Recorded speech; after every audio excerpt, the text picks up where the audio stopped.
Hi guys, வணக்கம். நாங்கள் கணேஷ் காந்தி. இப்போ டைம் பார்த்தீங்கன்னா 3:21 PM, டேட் வந்து 6th March பார்க்க போகிறது. நாளைக்கு தேர்ஸ்டே மார்க்கெட்டு நிஃப்டியோட எக்ஸ்பைரி இருக்குது. ஸோ ஃப்ரைடே வந்து நமக்கு சிவராத்திரி ஹாலிடேங்கிறதுனால 7th நாளைக்கு ஒரு வாரம் தான் நமக்கு ட்ரேடிங் இருக்குது. வாலடைல் இந்த வாரம் நல்லாவே கொடுத்தாங்க, ப்ராஃபிட்ஸ் எதிர்பார்த்தோம். நான் ஆக்சுவலாக இந்த இடத்துல என்ட்ரு ஆகலான்னு இருந்தேன். ஒரு பேனிக் பொசிஷன் இந்த இடத்துல ஒரு சப்போர்ட்டை பிரேக் பண்ணதுனால நான் என்ட்ரு ஆகலை. அதுக்கப்புறம் இங்கே பை அபோவ் கொடுத்துருக்கணும், ஆனால் நான் கொடுக்கல. அது என்னோட மிஸ்டேக், நான் டிலே பண்ணிட்டேன்.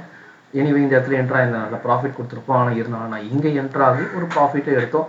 பேங்க் நிஃப்டி ஸ்டார்டிங்கில் கொடுத்த மூவ்மெண்ட்ஸ், நான் அடுத்த டார்கெட் 48,366 ஒரு கால் ஆப்ஷனும் போவாங்க, நிஃப்டி இறங்கின உடனே ஒரு புட் ஆப்ஷனும் இறங்கும்னு சொல்லிட்டு 2 லெவல் ஆசைப்பட்டேன். கால் ஆப்ஷன் ஃபெயிலர் ஆகிடுச்சு, புட் ஆப்ஷன் மட்டும்தான் போச்சு. ஸோ பேங்க் நிஃப்டி இந்த இடத்துல ஏறினவங்க இந்த இடத்த பிரேக் அவுட்லாம் பண்ணாங்க, ஆனால் அதுக்கப்புறம் எந்த மூவ்மெண்ட்ஸும் கொடுக்கல. ஸோ அப்படியே சஸ்டெயின் பிரேக் ஆகிடுச்சு மார்க்கெட்டு. கால் ஆப்ஷன்ஸ் பிரேக் ஆகிட்டு புட் ஆப்ஷன் மட்டும் நமக்கு ப்ராஃபிட் கொடுத்தது. ஆஸ் வெல் அஸ் இப்போது நாளைக்கு என்ன பிளான் அப்படின்னு பார்த்தீங்கன்னா, இப்போ இவங்க நியூ ஹை போயிருக்காங்க, நான் வெயிட் பண்ணலாம். ஏன்னா யூஎஸ் எலெக்ஷன்ஸ்லாம் ஓடிட்டுருக்கு. ஸோ அதோடைய மூமெண்ட்டை பேஸாக வச்சு தான் நமக்கு இருக்குது. ஓகேங்களா, ட்ரம்ப் வந்தார் அப்படின்னா நமக்கு மார்க்கெட் கொஞ்சம் டவுன் அடிச்சுட்டு அதுக்கப்புறமா தான் மேலே ஏறும். ஜோ பைடன்னா பிரச்சனை இல்லை. மார்க்கெட் இப்போ நியூ ஹை ஆல்ரெடி 22,500 நம்ம டார்கெட் அதை நெருங்கிட்டோம். ஸோ 22,500 பிரேக் பண்ணிட்டாங்கன்னா அடுத்தது 23,000 அடுத்த டார்கெட்டை நம்ம பேஸாக வச்சு போகலாம். ஸோ இப்போ நம்ம ட்ரேடிங் என்ன பண்ணணும்னா 22,500 கிராஸ் பண்ணி ஓப்பன் பண்ணாங்கன்னா மட்டும் நம்ம கால் ஆப்ஷன்ஸ் எடுக்கிற மாதிரி இருக்கும். 22,400 கீழே வந்தாங்கன்னா மட்டும் புட் ஆப்ஷன்ஸ் எடுக்கிற மாதிரி இருக்கும். ஓகேங்களா, மீதி எல்லாம் சேம் டிட்டோ தான். ஸோ திருப்பி இங்கே கீழே வந்தது நம்ம புட்டா கால் ஆப்ஷன் வாங்கலாம், ஆனால் ஸ்டாப் லாஸ் இல்லாத மாதிரி வாங்குறது ஓரளவுக்கு பெஸ்ட்டாக இருக்கும்.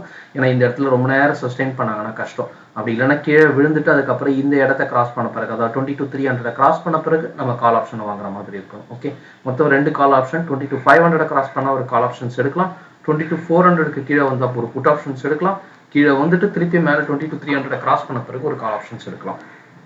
பேங்க் நிஃப்டி நாளைக்கு மூவ்மெண்ட்ஸ் இருக்கும், ஆனால் நிஃப்டிக்கு ஈக்குவலாக இருக்குமா அப்படிங்கிறது பார்க்க வேண்டியது இருக்குது. ஓரளவுக்கு சஸ்டெயின் பண்ணியிருக்காங்க, ரேஞ்ச் 1 மெயின்டைன் பண்ணுறாங்க. இது கீழே வரல, 47,800 கீழே இன்னைக்கு நாளைக்கு ஃபுல்லாகவே மார்க் ஒரு கால் ஆப்ஷன் இந்த நெருக்கத்தில் எடுத்துருங்க.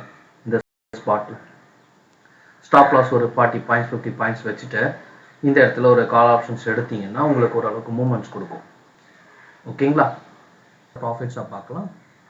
அண்ட் தென் கமாடிட்டி பார்த்தோம்னா ஆக்சுவலாக இன்றைக்கி இந்த தடவை ரேஞ்ச் இந்த ஸ்டாக்ஸ் எல்லாமே மிட் கேப் ஸ்டாக்ஸ் எல்லாமே எனக்கு நல்லா கீழே போயிடுச்சு. அதிகமாக ஆல்மோஸ்ட் 14% கிட்ட டவுன் ஆச்சு.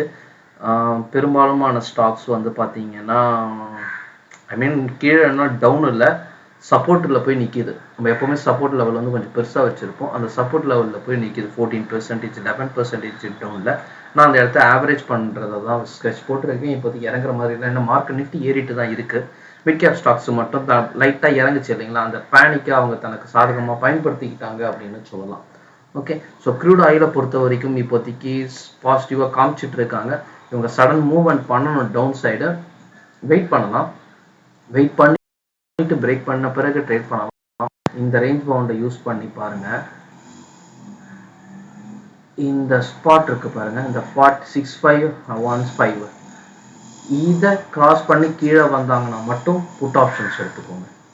ஓகேங்களா, வேற எங்க கால் ஆப்ஷன்ஸ் எடுக்கிறீங்கனாலும் வெயிட் பண்ணி தான் ட்ரேட் பண்ண வேண்டியது இருக்கும். ஐ மீன் மூமெண்ட்ஸ் இருக்கலாம், யூஎஸ் மார்க்கெட்டை பொறுத்து தான் மாறும். அதனால கொஞ்சம் டவுட்டு தான். என்னை பொறுத்த வரைக்கும் கால் ஆப்ஷன்ஸுங்கிறது ரிஸ்க் பேட்டர்ன் தான் எடுக்கணும். ஓகேங்களா, ஸோ இப்போ நீங்கள் சப்போஸ் உதாரணத்துக்கு இப்போ கால் ஆப்ஷன் எடுக்கிறீங்கன்னா உங்கள் ஸ்டாப் லாஸ் வந்து 6,515 இல்லை 514, 6,520 அந்த ரேஞ்ச் இருக்கும். இந்த ஸ்பாட் இருக்கும்னு வச்சுக்கோங்களேன், 6,515 அந்த ரேஞ்ச் வச்சுருப்பீங்க. அது கிராஸ் பண்ணி கீழே வந்துச்சுன்னா உடனே புட் ஆப்ஷனும் எடுத்துக்கலாம். நீங்கள் கால் ஆப்ஷன் இப்போ எடுக்கிறீங்க, இந்த ஸ்பாட்டில் எங்கே வேணாலும் எடுக்கலாம்.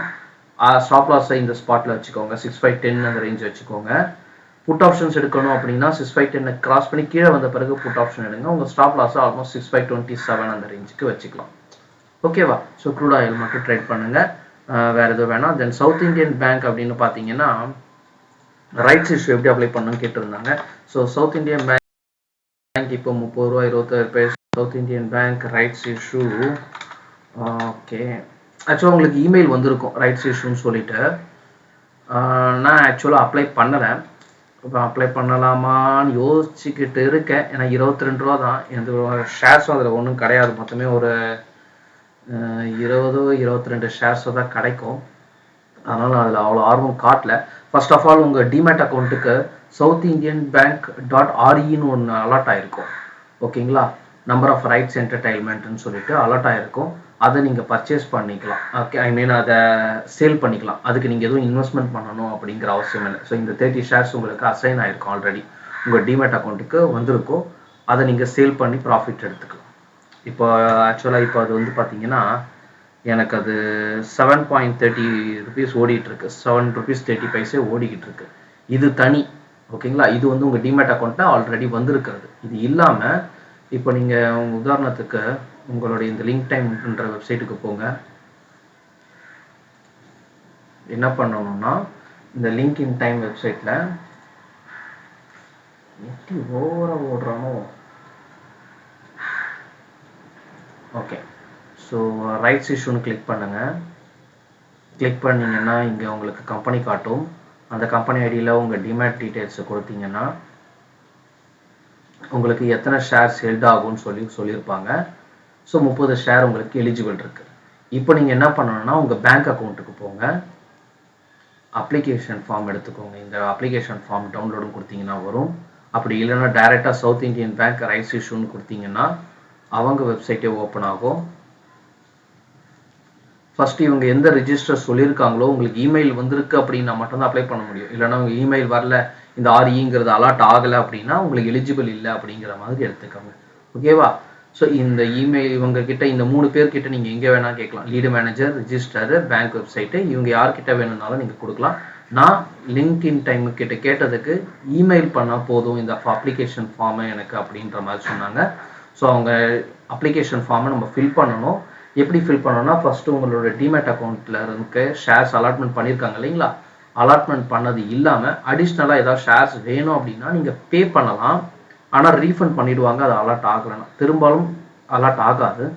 ஓகேங்களா, இருந்தாலும் இப்போ எனக்கு 30 ஷேர் எலிஜிபிள் இருக்குன்னு சொல்லியிருக்காங்க இல்லைங்களா. ஸோ நான் இந்த 22 ரூபாய்க்குவே 30 ஷேர் பே பண்ணுவேன்.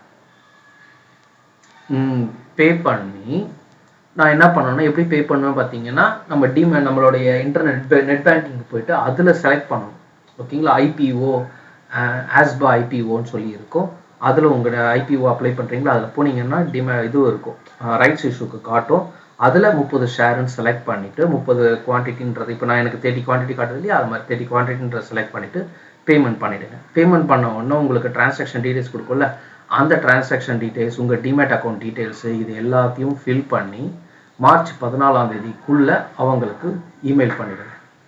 ஓகேங்களா, எனக்கு இமெயில் பண்ணுங்கன்னு சொல்லியிருக்காங்க.